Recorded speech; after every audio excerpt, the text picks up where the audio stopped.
जी बेटा, आज का जो हमारा टॉपिक है वो है जी नर्वस डिसऑर्डर्स। हमने नर्वस डिसऑर्डर्स पढ़ने हैं। नर्वस सिस्टम हमारा पोर्शन बेटा कंप्लीट हो गया है, तो हमने आज टॉपिक एंड कर देना है और स्टार्ट करेंगे हम नर्वस डिसऑर्डर से। तो बेटा 3 नर्वस डिसऑर्डर्स बुक में दिए गए हैं। नंबर 1 पे जो हमारे पास नर्वस डिसऑर्डर है बेटा वो है पार्किंसन डिजीज़। पार्किंसन डिजीज़, अच्छा, इस बीमारी का जो लफ्ज़ी मतलब होता है, पार्किंसन डिजीज़ का जो लफ्ज़ी मतलब होता है वो होता है कपकपी तारी होना।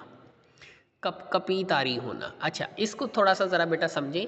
अक्सर आपने देखा होगा कि जब जब इंसान जो है वो बूढ़ा हो जाता है, ओल्ड हो जाता है, तो ओल्ड एज में जाके जो है जब इंसान ज़ईफ़ हो जाता है, तो ओल्ड एज में जाके आपने देखा होगा कि जो लोग, जिन लोगों की उम्र बहुत ज़्यादा हो जाती है, जो लोग ज़ईफ़ हो जाते हैं, तो आपने देखा होगा, नोटिस किया होगा कि उनके जो हाथ होते हैं वो हल्के हल्के जो है वो आहिस्ता आहिस्ता जो है वो कपकपा रहे होते हैं। उनके हाथ जो है वो हल्के हल्के जो है वो मूव कर रहे होते हैं। और यहाँ सम टाइम अगर ये बीमारी बहुत ज़्यादा बढ़ जाए तो ये ब्रेन तक भी चली जाती है। तो उनका जो हेड होता है ना वो आहिस्ता आहिस्ता हल्का हल्का जो है वो शेक कर रहा होता है। तो जो ज़ईफ़ लोग होते हैं, तो उसमें फिर वो होता क्या है कि अगर आप उनको लेट से आप पानी का गिलास पकड़ाने की कोशिश करते हैं तो वो उसको भी प्रॉपर तरीके से जो है वो नहीं पकड़ पाते। क्योंकि इस बीमारी के अंदर क्या होता है, हाथों के अंदर जो मजबूती, जो बेसिकली जो मसल्स की मजबूती होती है, जिसकी वजह से किसी भी चीज़ को ग्रैब किया जा सकता है, वो बेटा बहुत हद तक जो है वो कम हो जाती है। तो पार्किंसन डिजीज़ में बेसिकली होता क्या है? पार्किंसन डिजीज़ बेटा ये एक नर्वस डिसऑर्डर है। अब इसकी पहचान क्या है, इसकी करेक्टराइजेशन, इसकी शनाख्त हम कैसे करते हैं? इसमें क्या होता है, इनवॉलंटरी ट्रेमर। ट्रेमर कहते हैं हल्के हल्के जो है वो झटके लगना, वो जो हाथ हल्के हल्के मूव कर रहे होते हैं उसको कहते हैं बेटा involuntary tremor. Second, diminished motor power. Motor neurons की जो पावर है, मोटर न्यूरॉन्स की काम करने की जो एबिलिटी है वो बेटा कम हो जाती है। एंड रिजिडिटी, और लॉस ऑफ रिजिडिटी आएगा बेटा यहाँ पे। Diminished motor power and diminished rigidity, इसमें क्या होता है कि जो हम मसल्स होते हैं उनकी जो मजबूती होती है, रिजिडिटी जो होती है वो ख़त्म हो जाती है। तो पार्किंसन डिजीज़ एक ऐसा नर्वस डिसऑर्डर है जिसमें इनवॉलंटरी ट्रेमर्स होते हैं, हाथों को, सर को झटके लगते हैं, उनमें मूवमेंट होती है, मोटर न्यूरॉन्स की काम करने की जो पावर है वो कम हो जाती है, और इसके साथ साथ हाथों की जो मजबूती है, रिजिडिटी जो है बेटा वो ख़त्म हो जाती है। हाँ, अलबत्ता मेंटल फैकल्टीज़ जो हैं, मतलब याददाश्त से रिलेटेड जो फंक्शंस हैं वो बिल्कुल प्रॉपर होते रहते हैं। और अक्सर हम जब किसी काम में अटक जाते हैं तो हम ज़ईफ़ लोगों से ही, हम इन्हीं अपने जो एंसेस्टर्स हैं उन्हीं से ही जो है वो हम तमाम किस्म की जो है वो मालूमात लेते हैं अगर हम किसी मसले में अटक जाते हैं, क्योंकि इनकी जो मेंटल एबिलिटीज़ होती हैं वो बिल्कुल ठीक काम कर रही होती हैं। तो बेटा यहाँ तक आपने इसकी डेफिनेशन करनी है।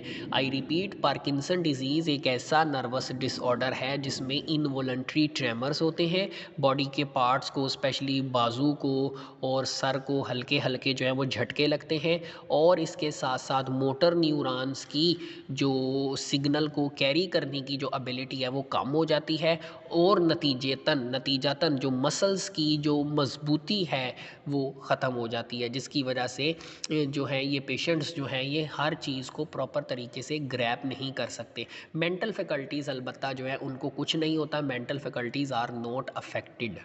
अब नेक्स्ट आप बेटा हेडिंग बनाएंगे कॉज। अब रीज़न क्या है, आखिर ये बीमारी क्यों होती है? तो दिस डिजीज़ इज़ बिलीव्ड, इस बीमारी के बारे में साइंटिस्ट को ये यकीन है कि it is caused by cell death in brain area that produce dopamine.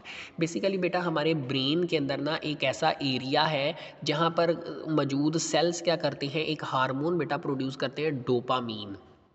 Dopamine, तो जब ये डोपामीन हार्मोन जो है, जब इसको पैदा करने वाले जो सेल्स हैं, जब उनकी डेथ हो जाती है किसी वजह से, लेट से अगर ब्रेन को कोई सदमा होता है, मतलब इंजरी होती है, ब्रेन ट्रॉमा होता है, तो उसकी वजह से अगर ब्रेन के इस एरिया में इस सेल्स की डेथ हो जाती है तो डोपामीन की प्रोडक्शन रुक जाती है।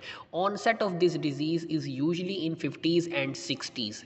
आमतौर पर ये जो बीमारी, ऑनसेट कहते हैं स्टार्ट को, आमतौर पर ये बीमारी 50s 60s में स्टार्ट होती है, मतलब ओल्ड एज एज में जो है ये बीमारी स्टार्ट होती है। This disease is slowly progressive, ये बीमारी आहिस्ता आहिस्ता बढ़ती है, लिहाजा पेशेंट कई साल तक जो है वो ज़िंदा रह सकता है। दिस डिजीज़ में रिजल्ट बाय हेड ट्रामा। अब ये बात बेटा आपने ऊपर लिखनी है। हेड ट्रामा मीन हेड को अगर कोई इंजरी होती है, इंजरी की वजह से क्या होगा, हेड के अंदर ब्रेन के अंदर जो सेल्स हैं वो डेथ हो जाएगी उनकी, जिसकी वजह से डोपामीन की प्रोडक्शन जो है वो कम हो जाएगी। तो डोपामीन में कमी की वजह से ये प्रॉब्लम जो है वो होती हैं। और इसके साथ एज भी बेटा एक फैक्टर है, एज, ओल्ड एज भी एक फैक्टर है। हमने chapter number 19 growth and development में एक टॉपिक पढ़ा था एजिंग, उसमें हमने पढ़ा था एजिंग में क्या होता है, द प्रोसेस ऑफ एजिंग में क्या होता है, नेगेटिव फिजियोलॉजिकल चेंजेस आती हैं, बॉडी में नेगेटिव चेंजेस आती हैं। उनमें से बेटा एक ये भी है कि बॉडी में जो सेल्स होते हैं वो आहिस्ता आहिस्ता डिटेरियोरेट होना शुरू हो जाते हैं। अब ब्रेन में जो सेल्स होते हैं वो न्यूरॉन सेल्स होते हैं, तो न्यूरॉन सेल्स के ख़त्म होने की वजह से, क्योंकि न्यूरॉन सेल एक बार बन जाए तो ये फिर दोबारा नहीं बनते। अच्छा, ट्रीटमेंट क्या है बेटा इसका, इफेक्टिव ड्रग्स, तो जो ट्रीटमेंट के लिए जो मेडिसिन अवेलेबल है उसका नाम है एल डोपा। लेकिन साइंटिस्ट जो हैं अभी एक प्रोटीन के ऊपर बेटा काम कर रहे हैं जिसका नाम है glial cell derive neurotrophic factor, GDNF। ठीक है, एक एक्सपेरिमेंट में क्या किया गया, लैब्स के अंदर कुछ रैट्स और मंकीज़ के अंदर जो है इस प्रोटीन को एंटर किया गया, तो उनके अंदर जो है ना डोपामीन की प्रोडक्शन बहुत ज़्यादा बढ़ गई। तो साइंटिस्ट का मानना है कि GDNF जो है, ये जो प्रोटीन है glial cell derive neurotrophic factor, हम इसको फ्यूचर में ह्यूमन बींग्स के अंदर भी इस बीमारी के ट्रीटमेंट में यूज़ कर सकते हैं, क्योंकि बेटा ये एक नेचुरल मेथड है, हम प्रोटीन को बॉडी के अंदर इंजेक्ट करेंगे जिससे ब्रेन के अंदर डोपामीन की प्रोडक्शन जो है वो बढ़ जाएगी, जिससे ये बीमारी जो है उससे परमानेंट तौर पर जो है वो उसका हल जो है वो मुमकिन हो सकेगा। तो पार्किंसन डिजीज़ एक ऐसा नर्वस डिसऑर्डर है जिसके अंदर इनवॉलंटरी ट्रेमर्स होते हैं, मोटर पावर डिमिनिश्ड हो जाती है और रिजिडिटी, हाथों की जो मजबूती है, मसल्स की जो हार्डनेस है वो ख़त्म हो जाती है। सेकेंड बेटा जो हमारे पास डिजीज़ है वो है एपिलेप्सी, मिर्गी की बीमारी इसको हम कहते हैं, कॉमन रूटीन में जो वर्ड हम यूज़ करते हैं मिर्गी की बीमारी। अच्छा, ये जो बीमारी होती है ना बेटा, इसमें क्या होता है, अचानक जो है, पहले मैं थोड़ा सा कॉन्सेप्ट समझा दूँ। इस बीमारी में होता ये है कि जिस पेशेंट को एपिलेप्सी की प्रॉब्लम होती है उस पेशेंट में क्या होता है, अचानक से ब्रेन के अंदर जो है नर्व इम्पल्स जनरेट होता है। नर्व इम्पल्स आप जानते हैं सिग्नल को कहते हैं, याद कीजिएगा, ब्रेन के अंदर सिग्नल सिर्फ तब ही प्रोड्यूस होता है जब बॉडी को उसकी रिक्वायरमेंट होती है। अब इस बीमारी में क्या होता है, अचानक एब्रप्टली जो है ब्रेन के अंदर बहुत ज़्यादा नर्व इम्पल्स जनरेट होता है, जो मोटर न्यूरॉन्स के ज़रिए बॉडी के तमाम मसल्स को पहुंचा दिया जाता है, जिससे वह मसल्स तमाम बॉडी के एकदम से कॉन्ट्रैक्ट करते हैं, तो बॉडी को जो है वो एक झटका लगता है। उस झटका इतना शदीद भी हो सकता है कि वो शख्स जो है वो गिर भी सकता है। तो एक तरह से बेहोश जैसे जब इंसान बेहोश होने लगता है तो उस वक्त जो उसकी हालत होती है बिल्कुल सेम एपिलेप्सी के अंदर जो है ये प्रॉब्लम होती है। तो एपिलेप्सी मिर्गी की बीमारी इसको कहा जाता है। इसका बेटा अभी तक कोई परमानेंट इलाज तो नहीं मिला, हाँ ऐसी ड्रग्स ज़रूर अवेलेबल हैं जिससे ये जो दौरा पड़ता है, जो बॉडी को झटके लगते हैं, इसको ख़त्म किया जा सकता है। अच्छा, एक और चीज़ बेटा याद रखिएगा, ये जो इसमें झटके लगते हैं बॉडी को, या आप कह लें कि बॉडी के ऊपर जो दौरा जो बॉडी को पड़ता है, मरीज़ को जो दौरा पड़ता है अचानक से एपिलेप्सी का, उसके लिए जो है ना बेटा हमारे पास ये जो है ना टेम्परेरी होता है, ये कुछ देर के लिए ही होता है, उसके बाद ये खुद ब खुद ही जो है वो ठीक हो जाता है। तो एपिलेप्सी बेटा क्या है, it is one of the convulsive disorder of nerves. ठीक है, इसमें क्या, कन्वल्सिव डिसऑर्डर का मतलब होता है बेटा ऐसा नर्वस डिसऑर्डर जिसमें दौरे पड़ते हैं। और इसकी पहचान क्या है बेटा, abrupt transient symptoms of motor, sensory, psychic and autonomic nature frequently associated with changes in consciousness. अच्छा, कॉन्शियसनेस क्या होती है, कॉन्शियसनेस कहते हैं अपनी बॉडी के बारे में आगाह होना। देखें, अब हम सबको पता है कि हमारी बॉडी में इस वक्त क्या चल रहा है, अगर कहीं पे पेन हो रही है तो हमें पता है कि बॉडी के किस हिस्से में पेन हो रही है। This is called consciousness. अपनी बॉडी के बारे में शाऊर होना, अपनी बॉडी के बारे में इल्म होना, ये कॉन्शियसनेस कहलाती है। जब किसी शख्स को दौरा पड़ता है, झटके लगते हैं या वो बेहोश होने लगता है, तो उस वक्त वो अनकॉन्शियस स्टेट में चला जाता है, मतलब एक ऐसी हालत जिसमें उसको इल्म नहीं होता कि उसकी बॉडी के साथ जो है वो क्या हो रहा है। सेम सिचुएशन बेटा एपिलेप्सी के अंदर होती है। अच्छा, एपिलेप्सी में हमने कहा कि ये कन्वल्सिव नर्वस डिसऑर्डर है, एक ऐसा नर्वस डिसऑर्डर है जिसमें दौरे पड़ते हैं। अच्छा, इसमें होता क्या है, इसकी पहचान क्या है, एब्रप्ट, अचानक, ट्रांजिएंट सिम्टम्स। अच्छा, ये ट्रांजिएंट का मतलब क्या होता है, ट्रांजिएंट का मतलब बेटा होता है कि अचानक से कोई चेंज आएगी लेकिन कुछ देर के बाद वो रिकवर हो जाएगी, फिर कुछ देर के बाद वो चेंज आएगी, फिर कुछ देर के बाद जो है वो रिकवर हो जाएगी। तो क्या होगा, इस बीमारी में क्या होता है, अचानक से कुछ चेंजेस आती हैं, ट्रांजिएंट का वर्ड यूज़ हुआ है, इसका मतलब है वो चेंजेस कुछ देर बाद ख़त्म भी हो जाएंगी। अब वो चेंजेस बेटा कहाँ पे आएंगी, वो आएंगी मोटर एरिया के अंदर, सेंसरी एरिया के अंदर। अब ये असल में हमारे ब्रेन के ये एरियाज़ हैं।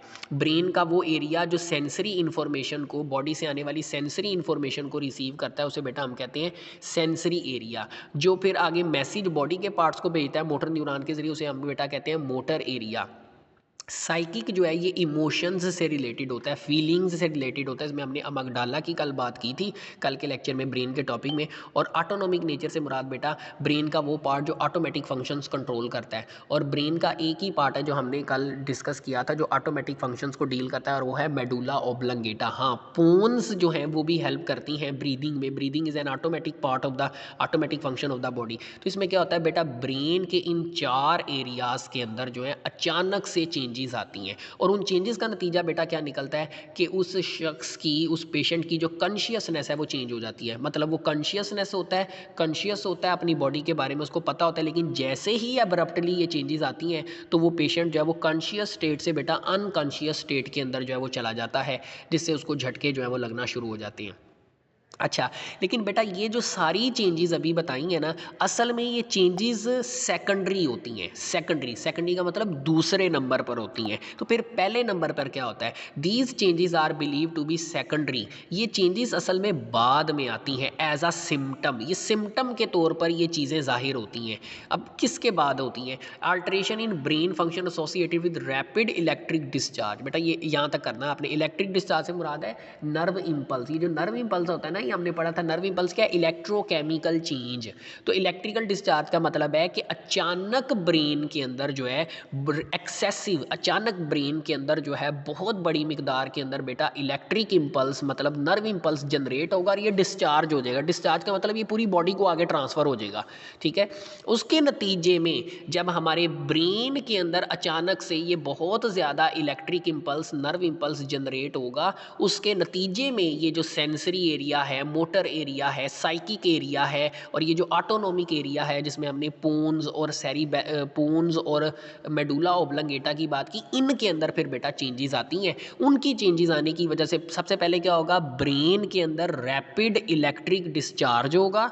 इस रैपिड इलेक्ट्रिक डिस्चार्ज की वजह से ब्रेन के सेंसरी एरिया में, मोटर एरिया में, साइकिक एरिया में, ऑटोनॉमिक एरिया के अंदर चेंजेस आएंगी। उन चेंजेस की वजह से क्या होगा, कॉन्शियसनेस जो है वो अनकॉन्शियसनेस में बदल जाएगी, जिसको उसने लिखा हुआ है चेंज इन कॉन्शियसनेस। और जैसे ही अनकॉन्शियस स्टेट होगी तो ऑटोमेटिकली वो शख्स जो है उसको झटके लगना शुरू हो जाएंगे, या हम कहेंगे उसको दौरे पड़ना शुरू हो जाएंगे, और वो इस दौरान जो है वो नीचे भी गिर सकता है। अगर झटका बहुत शदीद होगा, अचानक होगा, तो बॉडी जो है वो संभल नहीं पाएगी, और वो पेशेंट जो है वो गिर भी सकता है इस दौरान।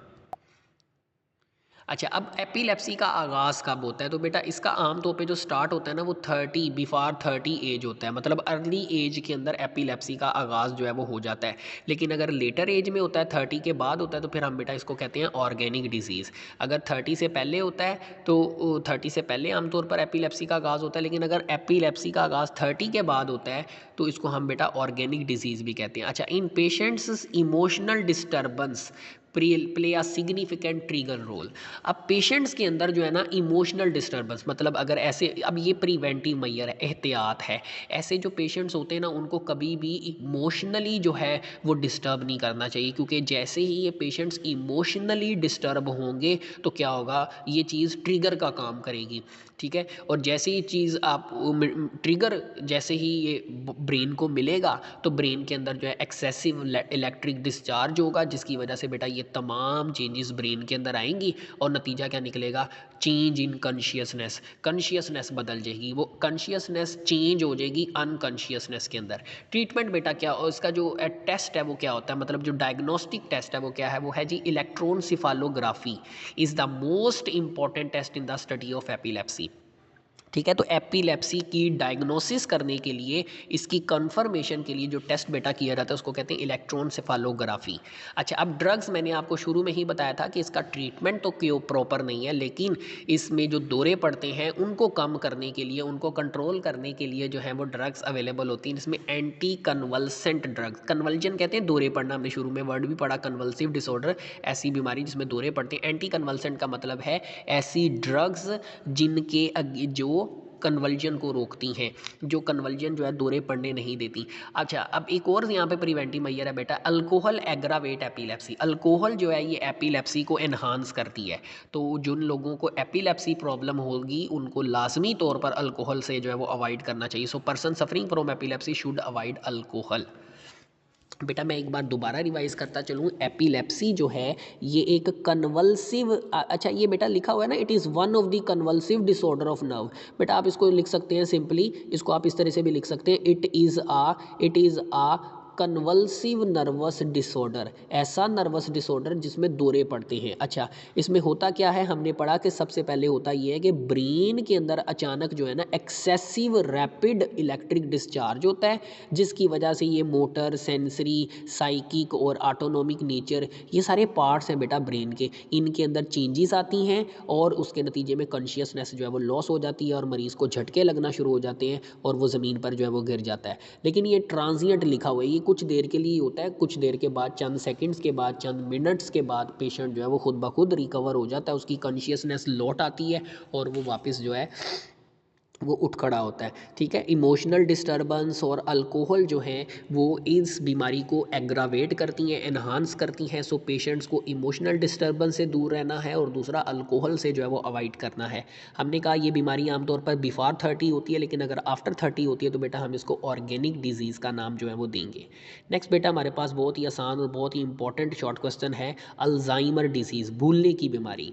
अल्जाइमर डिसीज़ जो है ये बेसिकली एक साइंटिस्ट है अलाइस अल्जाइमर, उन्होंने ही इस बीमारी को डिस्कवर किया था 1907 में, इसीलिए हमने इस बीमारी का नाम रख दिया अल्जाइमर डिजीज़। क्या होता है जी, अभी मैंने बताया कि इसमें अल्जाइमर का मतलब होता है भूलने की बीमारी। तो इसमें क्या होता है बेटा, जो ब्रेन फंक्शन होता है, it is characterized by, characterize कहते हैं पहचान को, इस बीमारी की पहचान कैसे होती है, डिक्लाइन इन ब्रेन फंक्शन, कि जो ब्रेन फंक्शन है उसमें कमी आ जाती है। मतलब ब्रेन, जाहिर सी बात है, जैसे जैसे इंसान की एज बढ़ती चली जाती है, इंसान ज़ईफ़ होता चला जाता है, बूढ़ा होता चला जाता है, तो उसके जो ब्रेन फंक्शन है उसमें कमी आना शुरू हो जाती है, जिसमें अल्टीमेटली अब ब्रेन का एक फंक्शन मेमोरी को स्टोर करना भी है। तो अल्टीमेटली जब ब्रेन फंक्शंस में कमी आएगी तो ब्रेन की जो स्टोरेज कैपेसिटी है, जो मेमोरी है, वो भी आहिस्ता आहिस्ता कम होना शुरू हो जाएगी। तो वो कहता है इस बीमारी की जो अलामात होती हैं, जो सिम्टम्स होती हैं, वो बिल्कुल वैसी ही होती हैं जैसे कि डिमेंशिया। डिमेंशिया मेमोरी लॉस, जब याददाश्त चली जाती है। अब उसमें क्या होता है, पेशेंट को याद ही नहीं रहता, इसमें भी यही है, लेकिन दोनों में ना डिफरेंस है बेटा। अल्जाइमर जो है ना ये शॉर्ट टर्म मेमोरी है, इसमें क्या होता है कि कुछ देर पहले की जो चीज़ें हैं जो वो याद नहीं रहती, और जो डिमेंशिया होता है, मेमोरी लॉस, उसमें क्या होता है लॉन्ग टर्म, पिछली सारी जो यादें होती हैं, पिछली सारी जो चीज़ें होती हैं वो भूल जाती हैं। ये दोनों में ज़रा डिफरेंस है, लेकिन अलामात दोनों में सेम है कि इसमें चीज़ें जो है वो याद नहीं रहती, मेमोरी जो है वो अफेक्ट होती है, ब्रेन का जो मेमोरी वाला पोर्शन है वो अफेक्ट होता है। मेंटल फैकल्टीज़ जो है, जो ऊपर हमने कहा पार्किंसन डिजीज़ में तो अफेक्ट नहीं होती, लेकिन इस बीमारी में बेटा वो अफेक्ट होती है। अब इसकी वजह क्या है बेटा, इसकी वजह है genetic deposition, pre deposition to the disease in some people. अब ये प्री डिपोजिशन का मतलब होता है बेटा कि कुछ फैमिलीज़ होती हैं उनमें ये जेनेटिक प्रॉब्लम होती है, वो जेनेटिक प्रॉब्लम जो है ना नस्ल दर नस्ल जो है वो बढ़ता चला जाता है, इसको कहते हैं pre deposition. Deposition mean, deposition का वैसे मतलब होता है, लफ्जी मतलब होता है जमा होना, लेकिन यहाँ पर इसका मतलब बेटा ये है, जिस सेंस में ये यूज़ किया जा रहा है कि जीन जो है वो नस्ल दर नस्ल जो है वो बढ़ता चला जाता है। So it tend to run in family, लिहाजा ये बीमारी पूरी फैमिलीज़ के अंदर नस्ल दर नस्ल जो है ये बीमारी जो है वो चलती है। अच्छा, अब देखने में आया है इसकी वजह, इसकी जो मेन वजह है बेटा वो है high level of aluminium may contribute to the onset of this disease, कि अगर बॉडी में एल्यूमिनियम का लेवल बहुत ज़्यादा, एल्यूमिनियम क्या है बेटा, ये एक हैवी मेटल है, ये एक हैवी मेटल है, और हैवी मेटल्स जो हैं ये पानी के ज़रिए, आमतौर पे हैवी मेटल्स पानी के अंदर पाई जाती हैं। तो इस ऐसा पानी जिसमें हैवी मेटल्स होती हैं, आपने केमिस्ट्री के अंदर बेटा ये पढ़ा हुआ है टॉपिक, पोल्यूटेड वाटर के टॉपिक में आपने 10th के अंदर भी बेटा ये टॉपिक पढ़ा हुआ है। तो अगर एल्यूमिनियम सोडियम हमारी बॉडी में बहुत ज़्यादा हो जाए तो साइंटिस्ट का मानना है कि ये भी इस बीमारी के आगाज़ का बायस बन सकता है। इसके साथ साथ बेटा एज भी है, there is also a decline in brain function with age. तो एज भी एक बड़ा फैक्टर है कि जैसे जैसे एज बढ़ती जाएगी तो ब्रेन फंक्शन जो है उसमें कमी आती चली जाएगी। ये बेटा 3 आपने नर्वस डिसऑर्डर्स करने हैं। पार्किंसन डिजीज़ है, उसके बाद हमने एपिलेप्सी को डिस्कस किया, उसके बाद बेटा हमने अल्जाइमर डिजीज़ को डिस्कस किया। ये आपने 3 पॉइंट्स लाजमी करने बेटा, इंपॉर्टेंट हैं। इनमें से ना अक्सर एक ना एक शॉर्ट क्वेश्चन आ जाता है, सो ये आपने लाजमी करना है।